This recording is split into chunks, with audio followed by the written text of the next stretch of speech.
Hey everyone, how's it going? In this video we're going to talk about the Pi Network. This is another cryptocurrency project that claims to allow users to mine using their smartphones and without draining their battery life. So if you're interested to find out more, stick around.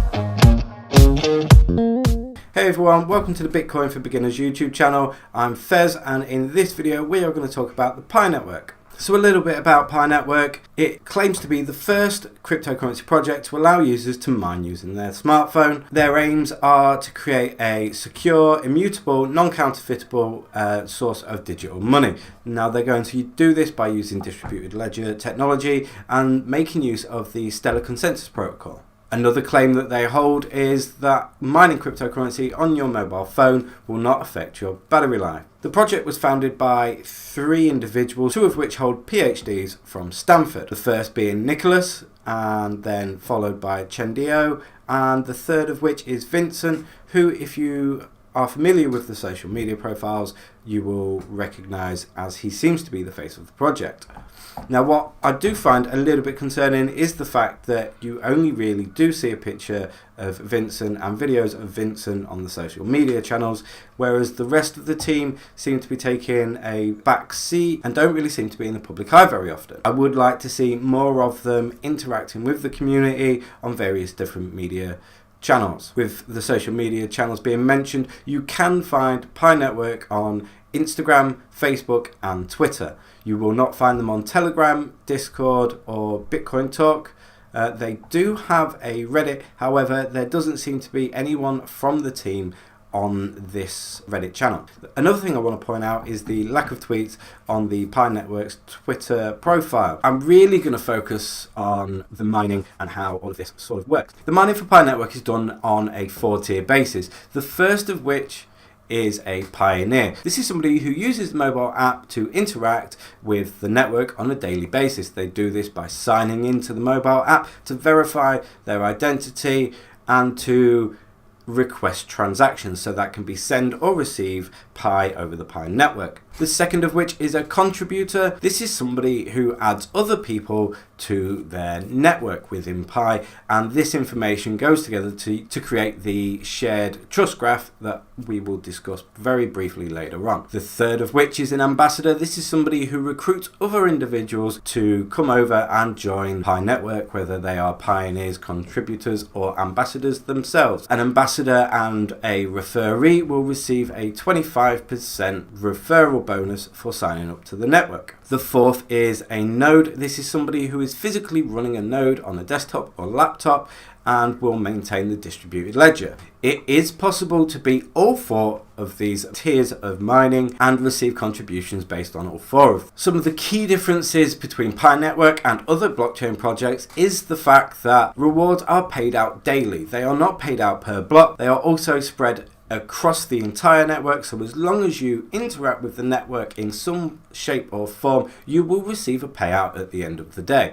It also, in the white paper, discusses the availability of free transactions depending on network congestion. So once the network becomes heavily congested, then miners will be able to sort through transactions based on a fee system, with the higher fees being dealt with first and everybody else having to wait based on the amount of fees they want to pay. These mining fees will be sent to a separate wallet, which will then be distributed with the rest of the mining rewards at the end of the day. So now we can talk about the economics behind the token and the economic model of the project. The first thing to point out is that at present there is no fixed supply and the total supply is unknown. This is because the total supply will be worked out once the project officially launches, because at present the mobile app and the tokens that people are earning is actually acting as a faucet and is just a visual representation of the tokens that will be created in the Genesis block when the mainnet launches. So here we have the total supply equals M plus R plus D, M being the mining rewards, R being the referral rewards, and the D being the developer rewards. So the first thing to discuss are the mining rewards, and it basically works out to the fact that there is a fixed supply for each individual user of the network that will be created up to the first 100 million network users. R, or the referral supply, is 50%, which is created at the same time as the mining rewards, which will then be broken down to 25% for the referrer and the referee.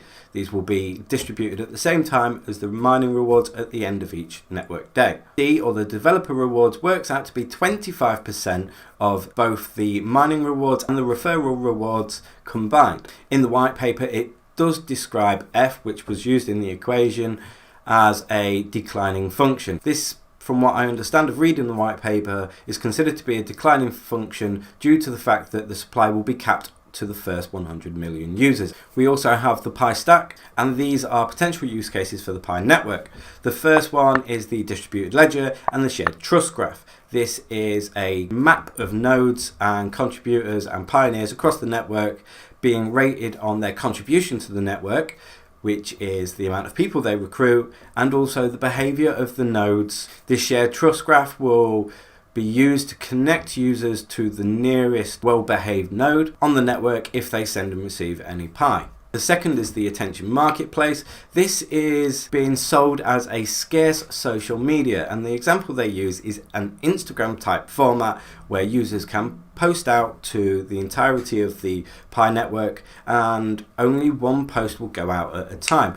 And you can buy this post by staking or spending your Pi in return for the attention of the Pi network. There is also the advertising marketplace. This is where you can opt in to selling your attention to advertisers in return for some Pi. There's also the barter network. This is where users and individuals can sell services and products. We are skipping the shared data and connections because there's no explanation in the white paper as to what that is or what it consists of. After skipping that, we will then jump to the decentralized app store.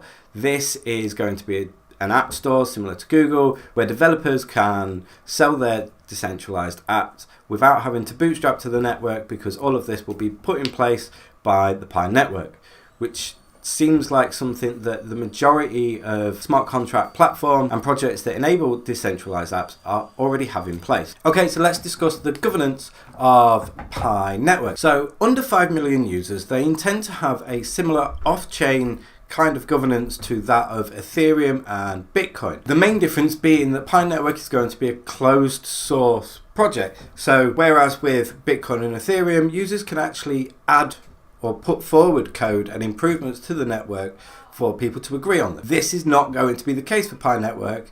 The developers will be asking for community input, but they will not be able to implement any kind of change to the code in the same way as users can for Bitcoin and Ethereum, for example. After 5 million users, a committee will be created based on users' contributions to the network. This will be obviously users running a node and that are ranked highly on the shared trust graph, which we know is constituted on behavior of nodes, but also on recruitment of other users. The committee will be trusted with the control of the network, deciding on where the network goes and how the network will be run, but also they will allow users to have at least some say on the direction of the network via using the mobile app. And now we have the roadmap. Well, the roadmap consists of absolutely no dates. It's just a generalized description of what the team want to do at some point in the future.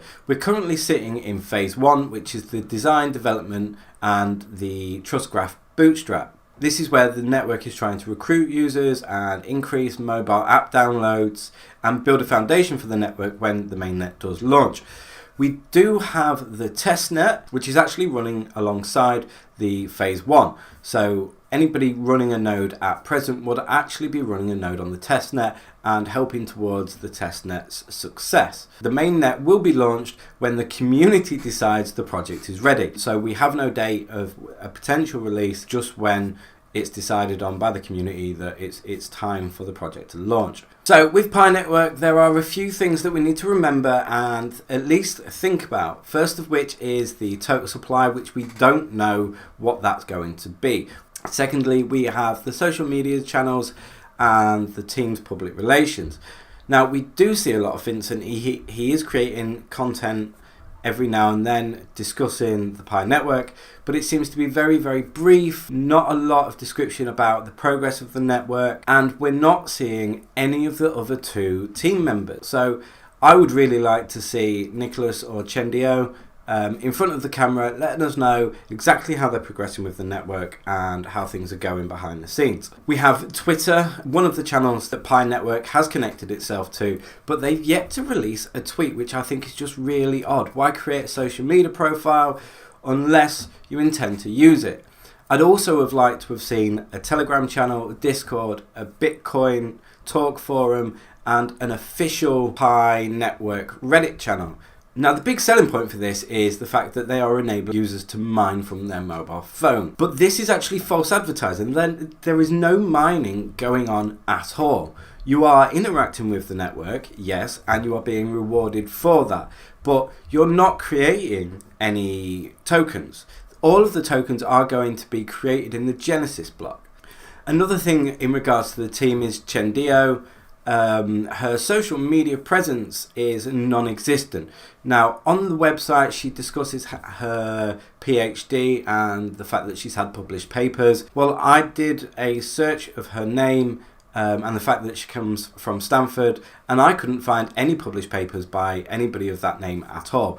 Now, if you search Nicholas, for example, you will find papers with his titles on that he and other authors have put forward. I am a little bit concerned that Chen isn't who she says she is. Now, obviously, all of this information that I've put forward to you guys is my own research. I do try my very best to be unbiased and give you just the fact. But if you disagree, that is obviously your opinion. I expect everybody watching this, if you are going to invest in Pi Network, to go out there and do your own research. I have included my references in the description below for at least a starting point, but I actively encourage you to go out and do your own research. So you should soon see some videos suggested watching. All of our video is educational and unbiased and hopefully enjoyable, so check one of these out. But before you do that, make sure that you have liked and subscribed to the channel, and if you want to receive notifications, you can hit the bell icon as well. Well, that's it for me. I've been Fez for Bitcoin for Beginners. Take care.